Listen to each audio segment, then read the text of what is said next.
پودوں اور پیڑوں کو کیا سمجھتا تھا؟ اپنی اولاد، کیونکہ اس کی اپنی اولاد نہیں تھی، اور ان کی پودوں کی دیکھ بھال اور ان کی پرورش ان کو ایسے ہی پالتا تھا جیسے ایک ماں اپنے بچے کو پالتی تھی۔ ان کو سرسبز اور شاداب دیکھ کر ایسا ہی خوش ہوتا جیسے ماں اپنے بچوں کو دیکھ کر خوش ہوتی ہے۔ سرسبز اور شاداب یعنی ہرا بھرا اور تر و تازہ، ہائی لائٹ کر لیں۔ پودوں کو دیکھ کر ایسے ہی خوش ہوتا جیسے کوئی ماں اپنے بچوں کو دیکھ کر خوش ہوتی ہے۔ وہ ایک ایک پودے کے پاس بیٹھتا، ان کو پیار کرتا، جھک جھک کر دیکھتا اور ایسا معلوم ہوتا گویا ان سے چپکے چپکے باتیں کر رہا ہے۔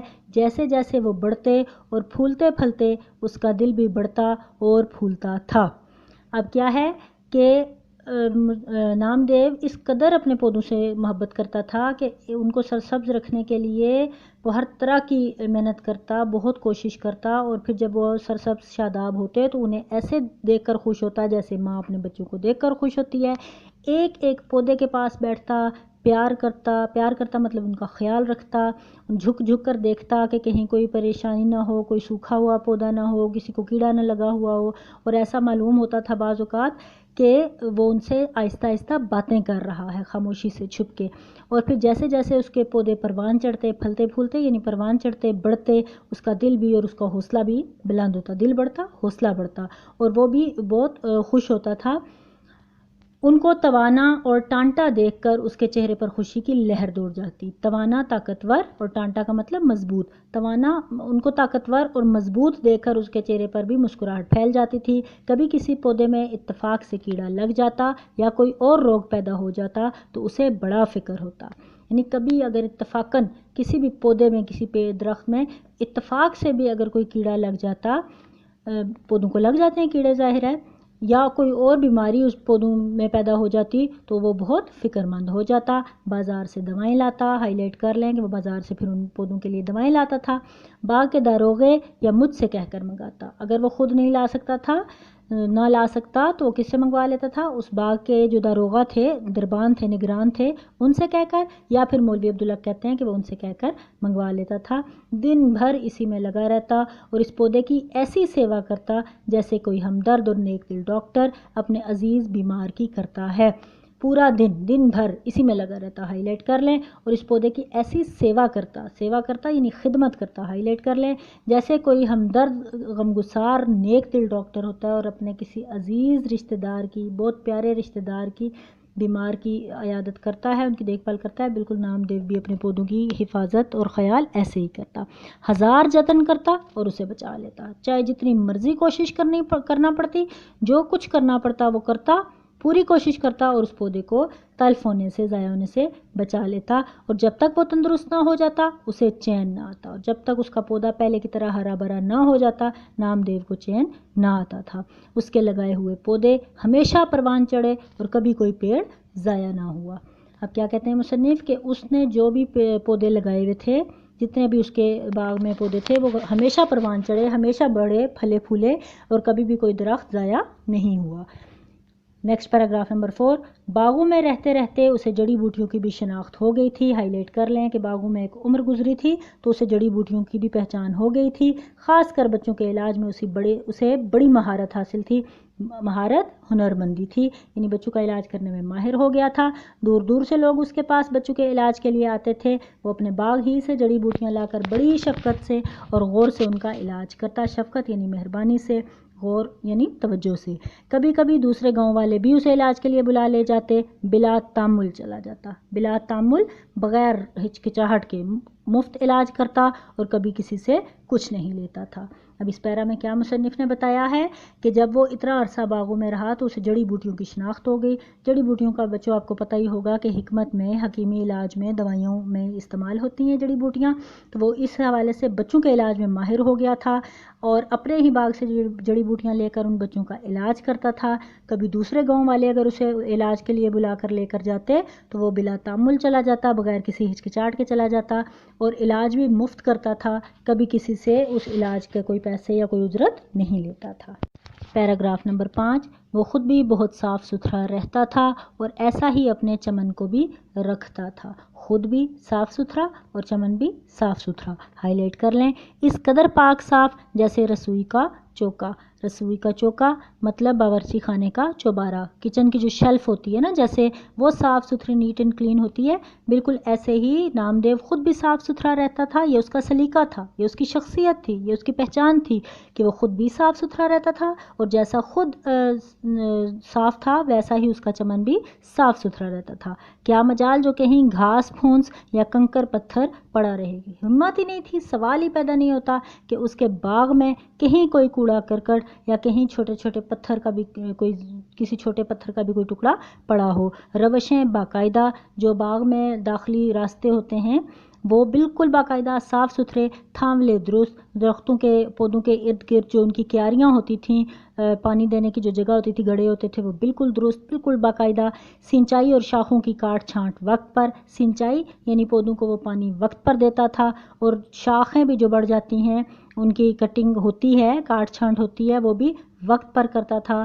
جھاڑنا بہارنا صبح و شام روزانہ، صفائی ستھرائی، جھاڑنا بہارنا صفائی ستھرائی کرنا، اس کو ہائی لائٹ کریں، صبح و شام روز کرتا تھا۔ یہ نہیں کہ ایک دن صفائی کی اور پھر باغ کو سائڈ پہ کر دیا کہ چلو جی اب 4 دن بعد دیکھیں گے، بلکہ صبح و شام روزانہ اپنے باغ کی صفائی کرتا تھا۔ غرض سارے چمن کو آئینہ بنا رکھا تھا۔ آئینہ سے تشبیہ دی گئی ہے، شیشے کی طرح چمکا کے رکھا ہوتا تھا، اس کو ہائی لائٹ کر لیں۔ پیراگراف نمبر 6، باغ کے داروغہ عبدالرحیم خان فینسی خود بھی بڑے کارگزار اور مستعد شخص ہیں اور دوسروں سے بھی کھینچ تان کر کام لیتے ہیں۔ باغ کے داروغہ کا نام ہے عبدالرحیم خان فینسی، ان کا نام ہائی لائٹ کر لیں۔ خود بھی بڑے کارگزار تھے، کام کرنے والے تھے، اور مستعد یعنی چست اور چالاک شخص تھے، دوسروں سے بھی کھینچ تان کر یعنی زبردستی کام نکلوا لیتے تھے۔ اکثر مالیوں کو ڈانٹ ٹپٹ کرنا پڑتی ہے، ورنہ ذرا بھی نگرانی میں ڈھیل ہوئی ہاتھ پر ہاتھ رکھ کر بیٹھ گئے یا بیڑی پینے لگے یا سائے میں جا لیٹے۔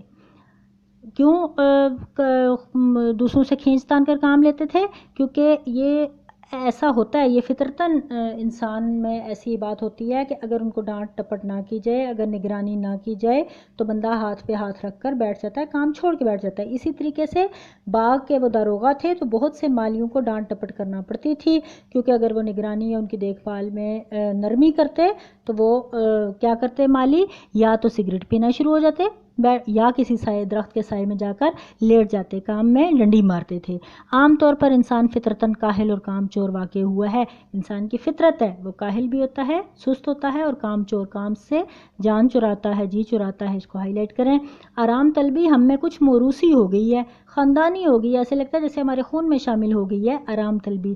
ہم میں سے ہر شخص یہ چاہتا ہے کہ ہاتھ پاؤں نہ ہلانے پڑیں، ہلنا نہ پڑے اور سب کچھ ہمارے سامنے ہی پکا پکایا آ جائے۔ یہ کچھ موروثی بات ہو گئی ہمارے اندر، لیکن نامدیو کو کبھی کچھ کہنے سننے کی نوبت نہ آئی۔ لیکن ان تمام فطرتوں کے اگینسٹ برعکس نامدیو مالی ایک واحد اس باغ میں شخص تھا جس کو کبھی کچھ کہنے سننے کی نوبت نہیں آئی۔ وہ دنیا و ما فیہا سے بے خبر اپنے کام میں لگا رہتا، نہ ستائش کی تمنا نہ صلے کی پرواہ۔ اس لائن کو ہائی لائٹ کر لیں۔ وہ دنیا اور ما فیہا مطلب جو اس دنیا میں موجود ہے، ارد گرد ہونے والی ہر ایکٹیویٹی، ہر بات سے بے خبر، غافل رہتا، اپنے کام میں لگا رہتا۔ اور یہ بھی نہیں ہے کہ کام میں لگے رہنے کا مقصد اس کا یہ نہیں تھا کہ کوئی اس کی تعریف کرے یا اس کو کوئی انعام دے، اسے نہ کسی تعریف کی تمنا تھی، کوئی خواہش نہیں تھی کہ کوئی اس کی تعریف کرے، اور نہ ہی وہ کسی سے کوئی صلہ چاہتا تھا۔ جی بیٹا، ویڈیو نمبر 15 کے حصہ دوم کا بھی ہم یہاں پہ اختتام کرتے ہیں۔ انشاءاللہ نیکسٹ ویڈیو لیکچر نمبر 16 میں ہم اس سبق کو اختتامیہ تک لے جائیں گے۔ جی عزیز طلبہ، اب بڑھتے ہیں ڈائری کی طرف۔ آپ کی ڈائری ہے مصنف کا تعارف اور الفاظ معنی یاد کرنے ہیں، اور اس کے ساتھ جائزہ نمبر 5 جو کہ مضامین پر مشتمل ہے 1 تا 15۔ پچھلی 3 ویڈیو لیکچرز میں آپ کو مضامین بھیجے گئے، ان تمام مضامین کو، ان کے حوالہ جات کو اچھے طریقے سے آپ نے یاد کرنا ہے۔ یاد کرنے کے بعد، ریوائز کرنے کے بعد آپ نے اپنی ٹیسٹ فائلز پر اس جائزے کو حل کرنا ہے۔ جائزہ آپ کو PDF فائل میں بھیجا جا رہا ہے۔